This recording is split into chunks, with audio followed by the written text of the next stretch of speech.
또 함께 한 주를 만날 수 있게 하신 게 참 감사합니다. 자, 여러분들에게 질문 하나 또 드리고 시작할게요. 여러분들이 꿈꾸는 아름다운 세상은 과연 어떤 세상인가요? 여러분들 나름대로 인생을 살아오면서 이러한 세상이었으면 좋겠다, 또는 내 인생이 이러했으면 좋겠다라는 그러한 생각들은 분명히 하셨을 거라고 생각합니다. 어떠한 세상일까요? 우리들이 꿈꾸는 그 아름다운 세상이란, 요즘 같은 시기에는 코로나가 아예 완전히 사라진 세상, 그러한 세상을 꿈꿀 수 있겠죠. 또는 대학 입시의 그 스트레스, 입시 스트레스가 없는 세상, 지긋지긋하죠. 네, 그런 세상이 아름다운 세상일 수도 있겠고요. 또는 굳이 꼭 수고해야만 우리가 먹고 사는 것, 그러니까 수고하지 않고 마음껏 놀고 먹을 수 있는 세상, 어쩌면 이런 세상이 아름다운 세상처럼 우리가 기대할 수도 있겠죠. 그런데요, 이러한 세상에 대해서, 우리가 꿈꾸는 이 아름다운 세상에 대해서 우리 스스로는 얼마든지 꿈을 꿔볼 수 있어요. 생각도 해볼 수 있겠죠. 기대도 해볼 수 있을 것입니다. 그런데요, 우리가 분명하게 알아야 될 것이 있습니다. 죄로 인해 우리 모두에게 있는 우리 죄죠, 원죄, 하나님을 떠나 살고자 하는 기본적인 죄, 우리 안에 있는 이 죄로 인해서 타락한 인간이란 예수님을 믿는 믿음으로 구원을 받아 그리고 거듭남을 경험하지 않는 이상 절대로 우리가 꿈꾸는 그 이상적인 세상, 어려운 말로 유토피아라고 할 수 있죠. 이 유토피아를 이룰 수 없어요. 먼저 설교의 결론부터 여러분들에게 말씀드리고 나아갑니다. 여러분들 어떠한 세상을 꿈꾸고 바라는지 모르겠지만 그 세상이 여러분들 인생에 있어서 실제로 여러분들이 꿈꾸는 그 아름다운 세상을 누리고 살고자 한다면 가장 중요한 것은 여러분들 안에 살아계신 그 예수님이 여러분들 안에서 여러분과 동행하며 나아가야 한다는 겁니다. 여러분들 안에 그 주님 주시는 그 마음이 여러분들이 꿈꾸는 그 아름다운 세상이 어떤 세상일지 모르지만 무엇보다 하나님께서 그 아름다운 세상, 하나님이 기뻐하시는 그 세상을 하나님이 여러분들의 삶을 통해 이루어 나가신다는 거예요. 하나님을 배제하고 꿈을 꾸는 것, 하나님을 배제하고 아름다운 세상을 기대한다는 것은 본질적으로 불가능하다는 거예요. 왜냐하면 우리는 다 죄인이기 때문에. 죄가 존재하는 이상 절대 우리가 꿈꾸는 그 유토피아, 그 완전한 세상 이루어지지 않습니다. 여기에 대해서는 인류가 수많은 시도를 해봤죠. 다양한 사상도 만들어내고 이념도 만들어내고 여러 가지 시스템도 만들어냈죠. 여러분 역사 좋아하는 사람들은 역사 공부해보세요. 다 실패했죠.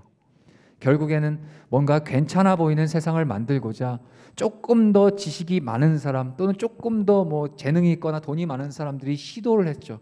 하지만 어느 누구도 우리가 꿈꾸는, 우리 누가 모두에게도 만족스러운 그런 아름다운 세상을 구현하지 못했습니다.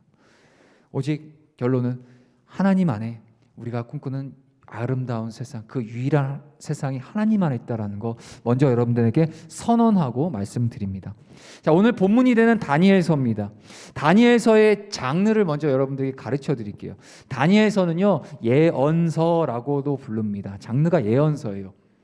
자, 예언서 또는 묵시록이다라고도 얘기를 하는데요. 이 예언서란 말 그대로, 문자 그대로 미래에 대하여 될 일에 대하여 기록한 것이 바로 예언서의 장르예요.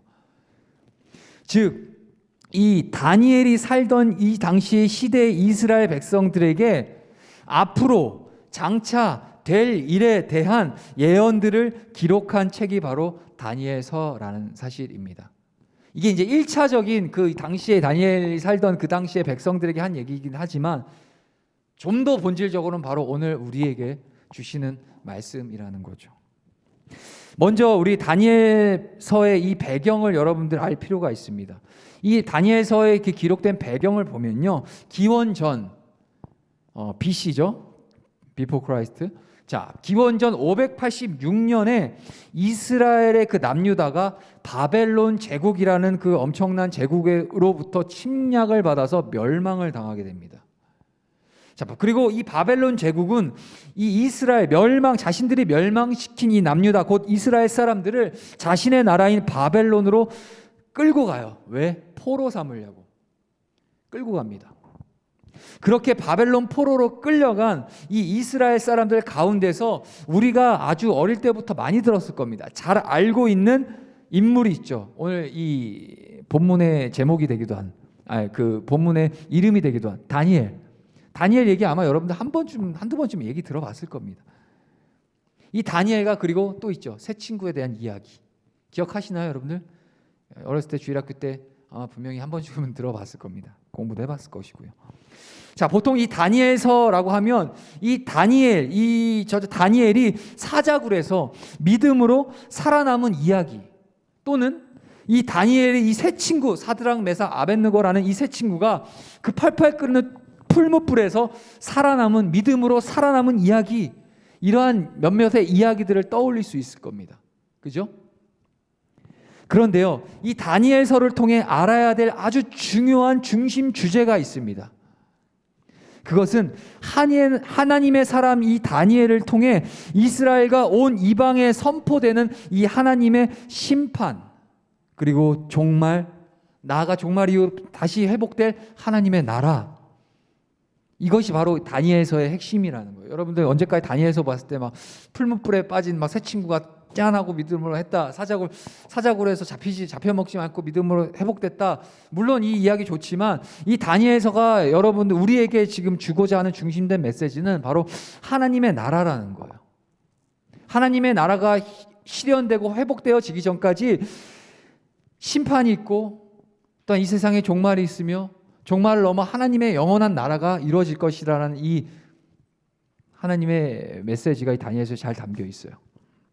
자, 이러한 배경을 여러분들 기준으로 오늘 본문 12장은요 다니엘서의 마지막 장입니다. 다니엘서는 1장부터 12장까지 있어요. 마지막 장에 있어요. 12장은 현재는 바벨론 포로의 삶을 살아가고 있지만 그러한 상황 중에도 하나님을 사랑하고 경외하는 그 믿음을 지키고 있던 당시의 포로 중에서도 그 바벨론 안에서 포로로 살아가던 사람들, 이스라엘 사람들이 비록 바벨론의 그 우상이 많은 그 이방 땅에서 살아가고 있지만 하나님을 여전히 경외하고 믿고 하나님의 말씀을 지키고자 했었던 그러한 자들을 의로운 자들이라고 제가 표현할 건데요. 이 의로운 자들, 그 의로운 자들을 통해서 이스라엘이 다시 멸망했던 이스라엘이 다시 회복되고요, 하나님의 나라가 온 우주적으로 임하게 될 것이라는 사실이 바로 오늘 이 다니엘서 본문이 된 12장에 기록되어 있다는 거예요.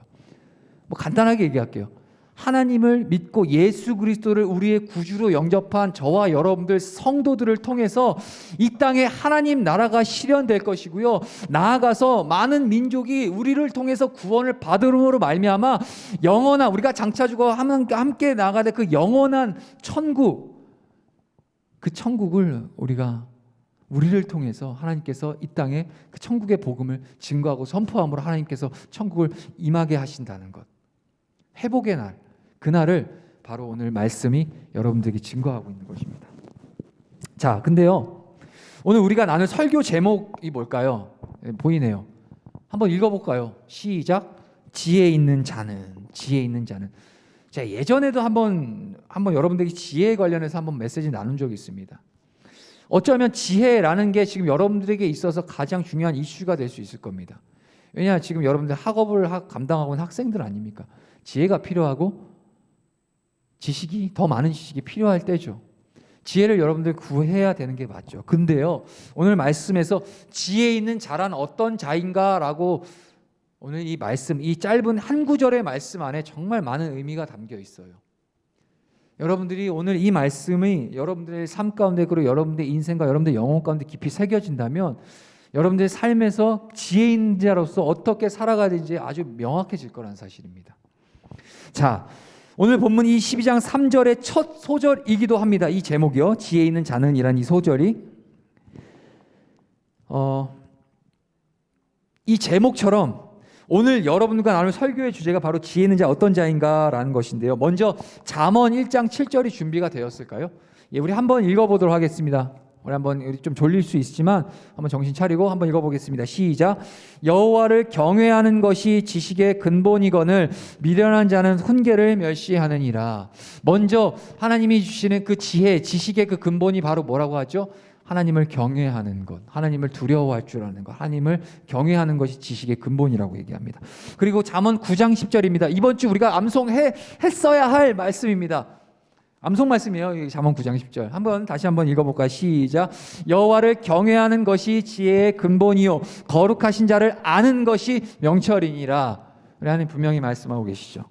하나님을 경외하는 것, 그것이 지혜의 근본이고 그 거룩하신 자를 아는 것이, 그것이 바로 지혜 곧 명철이라는 얘기를 하고 계세요. 자, 그리고 한 번 더 넘겨주세요. 잠언 2장 6절의 말씀 한번 띄워봐 주세요. 우리 이것도 한번 읽어볼게요. 함께 시작. 대저 여호와는 지혜를 주시며 지식과 명철을 그 입에서 내심이요. 자, 우리 말씀이 분명하게 여러분들에게 증거하고 있습니다. 지혜를 주시는 분이 누구라고요? 하나님이라는 거예요. 여호와께서 지혜를 주신다는 거예요. 여러분들 이것을 망각하고 이것을 놓치고 살고 여러분들 지혜냐 지식이냐 뭐 배운다 하는 이 모든 수고가 여러분 헛수고입니다. 좀 과격한 표현으로. 이 부분을 망각하고 여러분들이 어떤 수많은 인간적인 노력을 하고 뭐 간단한 예로 당장 내일 모레 목요일 날 있는 수능도 많은 준비를 해왔겠지만 여러분들이 그 준비 과정 속에서 이 마음, 하나님으로부터 오는 그 지혜, 하나님이 주시지 않으면 안 되는 그 지혜가 여러분들의 인생을 지혜 있는 자로 끌고 간다는 거예요. 그거를 딱 배제하고 하나님 딱 빼고 다른 방법으로 이 지혜를 얻고자 하는 것은 여러분들 멸망의 길로 이뤄가는 것이 지혜처럼 보이지만 지혜가 아니라 멸망의 길로 여러분들 끌고 가는 그러한 것들이라는 거죠. 성경은 명확하게 얘기하고 있습니다. 지혜는 곧 하나님으로부터 나오며 하나님을 경외하는 것으로부터 나오며 하나님이 주시는 것이 바로 지혜라는 사실. 자, 지혜는 하나님의 나라를, 그리고 지혜는 하나님의 나라를 우리 성도의 삶으로 이루어내는 자가 바로 지혜 있는 자입니다. 지혜 있는 자의 또 다른 결론입니다. 하나님의 나라를 우리의 삶으로 이루어내는 그 자가 바로 지혜 있는 자예요. 자, 한번 풀어볼까요? 하나님의 나라가 무엇입니까? 여러분들 하나님의 나라가 뭐예요? 세상 모든 민족이 구원을 얻어서 하나님만을 섬기며 하나님의 영광을 위해 영원토록 살아가는 나라. 그 나라가 바로 하나님 나라죠. 다니엘서 오늘 이 본문의 핵심이 뭐라고 했어요? 하나님 나라의 도래라는 표현 어렵나요? 하나님의 나라가 임하는 것. 이 하나님의 나라가 도래하는 것, 즉 장차 앞으로 이루어질 영원한 천국이 임하게 될 것이라는 것, 이것이 오늘 이 본문의 다니엘서의 핵심인데, 이 다니엘서 온 모든 열방이, 우리만이 아니라 모든 열방이, 오늘 여러분들 행복나눔 축제 마지막 주간입니다. 지혜 있는 자, 어떤 자냐? 물론 지식이 해박하고 막 명철이 뛰어나서 뭐 지혜로운 삶을 살아내고 이런 거 좋아요. 하지만 진짜 성경이 말하고 있는, 그리고 오늘 말씀이 여러분들에게 얘기하고 있는 지혜 있는 자는요, 모든 열방이 하나님의 구원을 보고 하나님의 영광을 나타내는 그때가 반드시 올 것인데, 그날을 위해 먼저 구원을 받은 성도인 저와 여러분들, 우리들이 하나님의 나라를 위해 복음을 전하고 예수님을 증거하는 것, 그것이 바로 지혜 있는 자라는 이야기를 드리고 싶은 것입니다. 성도들, 하나님의 나라를 이 땅에 임하게 하시고 하나님의 영원한 천국을 준비하는 일에 있어서 하나님의 백성 곧 성도, 저와 우리들, 여러분들의 삶을 사용하시겠다라는 거예요. 다시 말해 성도인 우리가 복음을 증거하여 전도함으로 하나님을 알지 못하는 백성이 복음을 듣고 예수님을 믿어 구원에 이르게 되는 것, 복음을 증거하는 자, 그가 바로 지혜 있는 자라고 오늘 결론을 맺고자 하는 것입니다. 오늘 본문 말씀 한 번 더 읽어볼까요? 제가 틀린 얘기 하나 한번 볼까요? 다니엘서 12장 3절. 우리 한 번 더 조금 집중해서 오늘 본문 말씀 12장 3절, 다니엘 12장 3절 한 번 더 읽어보겠습니다. 시작. 지혜 있는 자는 궁창의 빛과 같이 빛날 것이요 많은 사람을 옳은 대로 돌아오게 한 자는 별과 같이 영원토록 빛나리라. 아멘. 그런데 반대로 지혜 없는 자는 어떤 자라고 하는지 잠언 11장 12절엔 이렇게 얘기합니다. 우리 함께 읽어볼게요. 시작. 지혜 없는 자는 그의 이웃을 멸시하나 명철한 자는 잠잠하느니라. 지혜 없는 자 뭐라고 하죠? 그의 이웃을 멸시한대요. 하나님을 알지 못하는 저 백성들을 향해서 하나님의 마음으로 그들을 향해 우리가 복음을 증거하지 못하는 것, 그들을 그러한 사람들을 향해서 지혜 없는 자라고 정의 내리고 있는 거죠. 복음을 증거하지 못하는 건 왜 증거하지 못한 것일까요? 내 안에 하나님을 아는 지식이 없기 때문에, 하나님을 경외하는 그 마음이 없기 때문에 우리에게 주어주신 복음을 전하고 증거하는 것조차 우리에겐 소홀히 여기게 된다는 거예요. 지혜 있는 자는 흑암 중에 빛을 비추는 자입니다. 여러분들, 당시에 이 다니엘서의 배경이 뭐라고 했죠? 어떠한 상황이었어요? 포로, 바벨론이란 그 제국 앞에 포로로 살아가던 그 이스라엘 백성들, 여러분들 그 삶이 나이스했을까요? 삶이 아주 상쾌했을까요? 아주 그냥 너무 행복했을까요? 모르겠어요. 저는 아니라고 생각합니다. 왜? 포로로 살잖아요. 여러분들, 나라가 없고 국가가 없다라는 거 정말 슬픈 일입니다. 우리 일제 식민지, 옛날에 여러분들 역사 공부했을 거 아닙니까? 일제 치하에서 나라 없이 이렇게 치하 가운데 살았을 때 그때 얼마나 불행했습니까? 고통당했고요. 그러한 상황들을 생각해 보세요. 마찬가지입니다. 이 당시에 다니엘서가 기록했을 때 그 당시의 상황, 아주 어둡고 침침하고 아주 진짜 암울한 그런 시대였죠. 근데 오늘 말씀 지혜 있는 자 12장 3절 뭐라고 그랬죠? 지혜 있는 자는 궁창의 빛과 같이 빛난다라고 합니다. 여러분들의 삶은 지금 어떠하십니까? 그리고 우리의 지금 현재 주어지고 있는 이 현재의 이 상황들은 여러분들 뭔가 화려하고 아름답고 세상이 막 마냥 해피합니까? 그렇지 않을 거예요. 분명히 더 이 사회는 극심한 어떤 우울감과 상실감 속에 살아가고 있고요. 여러분들 좀 죄송한 얘기지만 이제 대학 수능 마치고 이제 대학생 돼서 사회 이제 성인 돼서 세상으로 나가면요, 여러분들이 기대하는 세상이 없어요. 죄송합니다만 아마 기대하는 것보다 더 실망하는 게 많을 겁니다. 그러다 뭐 겁을 들이는 건 아니고 결론이 뭐냐? 이렇게 침울하고 암담한, 정말 어디를 둘러봐도 정말 흉흉하고 정말 많은 어려움과 두려움이 있는 이 시대를 우리가 살아내고 있는 세대가 어쩌면 지금 우리 세대인 것 같아요.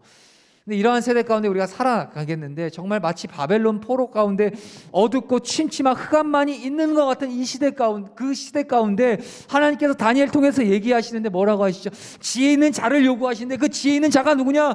흑암 가운데 궁창의 빛처럼 빛나는 사람, 그가 바로 지혜 있는 자라는 거예요. 바로 우리 사랑하는 고등부, 저와 여러분들이 이 정말 흑암이 만연한 것 같은 지금 우리가 살고 있는 이 시대, 여기도 예수님 모르고 저기도 예수님 모르고 저기도 심지어는 예수님 믿는 나를 이상한 사람 취급하고 예수님 믿는 것이 정말 나쁜 것처럼 여겨지고 있는 그러한 이 정말 흑암이 만연한 캄캄한 이 시대 가운데 저와 여러분들에게 말씀하고 계시는 거예요. 궁창의 빛과 같이 빛나는 지혜 있는 자가 되라는 거예요. 그런데 그 빛이 뭔가요? 여러분들 핸드폰 빛 이렇게 들고 다니면서 어두운 데 가서 비춰줘야지, 이거 아니잖아요. 초등학생들이 알 겁니다. 우리가 비춰야 될 빛이 뭐죠? 여러분, 성경에서 빛은 누구라고 얘기하세요? 요한복음 읽어본 사람은 알 겁니다. 요한복음 바로 예수 그리스도, 내가 세상의 빛이다라고 얘기하시는 거예요. 결국에는 우리가 이 세상 가운데 나아가 하나님의 빛을 비추는 빛으로 살아갈 텐데, 그러므로 하나님이 우리를 지혜 있는 자로 여겨주시고 우리에게 주시는 그 지혜의 그 근원 되시는 하나님께서 우리를 그렇게 하나님의 백성으로 하나님에게 주신 사명을 주셨는데, 바로 우리에게는 계신 그 예수 그리스도, 나를 생명 다해 사랑해 주셨고 나를 구원하시기 위해 자신의 목숨 아낌없이 내어주신 그 예수님, 그 예수님이 이 흑암이 만연한, 그리고 예수님 알지 못해 고통과 고난 가운데 죽음 가운데 있는 우리 사람들, 세상에 이 모르는 수많은 사람들이 예수님 빛이 필요한, 예수님의 생명이 필요한 그 우리 친구들에게, 우리 VIP 카드 다 결단했죠. 제가 그걸 보면서 한 사람 한 사람 정말 귀하다 기도하면서 우리 선생님들이 계속 한 주 내내, 2주 내내 기도했습니다. 그들이 예수 그리스도의 빛이 필요한 사람들입니다. 근데 그들이 가만히 있는다고 그냥 자고 일어나는데 내가 믿어야지, 예수님 알아야지 하고 싶을까요? 아니에요. 바로 지혜 있는 자, 그 바벨론 제국의 포로 생활 가운데, 그 끔찍한 흑암 가운데서도 예수가 나의 구주시고 하나님이 나를 사랑하시며 하나님만이 나의 구원자이심을 분명하게 믿으며 그 신앙과 정절을 지켜나갔던 의로운 자들을 통해서 궁창의 빛처럼 그들을 통해서 빛을 비추어내실 것이라는 거죠. 우리들 예수님 구원을 맛보고 거듭난 저와 여러분들. 지혜 있는 자는 많은 사람들을 그리고 옳은 대로 돌아오게 하는 자라고 말씀하십니다. 옳은 곳이 뭘까요? 옳은 곳이. 세상에 수많은 옳음이 있습니다. 나름대로의 옳음. 심지어는 요즘에는 옳은 게 없다 그래요. 옳다고 얘기하지 말래요. 상대적인 거예요. 내가 좋은 게 옳은 게 되는 거예요. 내가 남자인데, 원래 생물학적으로 남자인데 난 여자이고 싶어. 그럼 그게 옳은 거래요. 그 말이 안 되는 얘기죠. 이게 그냥 무턱대고 옳은 게 뭘까라고 정의 내리면 아마 수많은 정의들이 나올 수 있을 겁니다. 다 각기 다른. 근데 성경이 얘기하는 옳음이란 뭘까요? 여러분, 의롭다 할 때 의자가 한문 좀 좋아하시는 분은 의자가 무슨 의예요? 선생님들 아실 건데. 옳을 의. 우리의 의가 되시는 분이 누구시죠? 예수님이라는 거예요. 오직 예수 그리스도, 그분 안에서만 우리가 옳은 삶을 살 수 있고 의로운 삶을 살 수 있다는 거예요. 근데 뭐라고 그러죠? 오늘 본문에 많은 사람들을 옳은 대로 돌아오게 하는 자는 하늘에서 영원토록 별과 같이 빛난다라고 하시는 거예요. 간단합니다. 그냥 예수님 증거하고 우리가 복음을 증거함으로써 그들이 예수님을 믿고 영접하면 우리 바로 하늘의 별과 같이 영원토록 하늘에서 빛나게 될 것이다. 하나님 나라가 우리 안에 있다는 거예요. 우리에게 허락되었다는 겁니다. 자, 말씀 맺을게요. 더 하고 싶은 얘기는 많지만 결론을 분명하게 저는 여러분들에게 명확하게 말씀드렸습니다. 지혜 있고 싶으세요? 지혜 있는 자처럼 살아갑시다. 지혜 있는 자가 누구라고요? 하나님을 경외하되 그 하나님의 경외한 마음을 그냥 지식적으로만 아는 것이 아니라 내게 생명 주신 그 예수 그리스도, 내가 믿는 그 하나님 예수님을 증거함으로써 많은 사람들을 옳은 대로 돌아오게 만드는 그러한 자, 바로 지혜 있는 자라고 하십니다. 자, 고3들 수능 마무리 잘 준비하시고, 고1, 고2 친구들, 오늘 많은 친구들 안 왔어요. 참 이게 마음이 아프네요. 오늘 좀 특별한 날이기도 한데 어쨌든 우리 있는 친구들, 우리 모든 고등부 친구들, 하나님이 기뻐하시는 참된 지혜, 그 지혜 있는 자로 여러분들 평생을 살아갈 수 있기를 기도하고 바라고 원합니다. 기도하겠습니다. 하나님 감사합니다. 오늘도 주께서 말씀하여 주셨고 불순물 없는 하나님의 말씀으로 아주 명확하게 얘기해 주시면 감사합니다. 하나님, 이제는 듣는 말씀을 우리 삶으로 살아낼 수 있는 여기 모인 귀한 예배자들 한 사람 한 사람 되게 하여 주시고, 무엇보다 하나님이 주신 지혜, 예수 그리스도 그 복음의 빛을 들고 우리 삶의 현장에서 많은 사람들을 옳은 대로 돌아오게 하는 복음 증거의 사명을 잘 삶으로 살아낼 수 있도록, 영원토록 그리하여 하나님이 별과 같이 하나님과 영원토록 빛나는 천국 소망을 소유한 자로서 넉넉히 그 은혜와 복을 누리며 나아갈 수 있는 여기 모인 우리 모두 되게 하여 주시옵소서. 감사드리며 예수 그리스도의 이름으로 기도합니다. 아멘.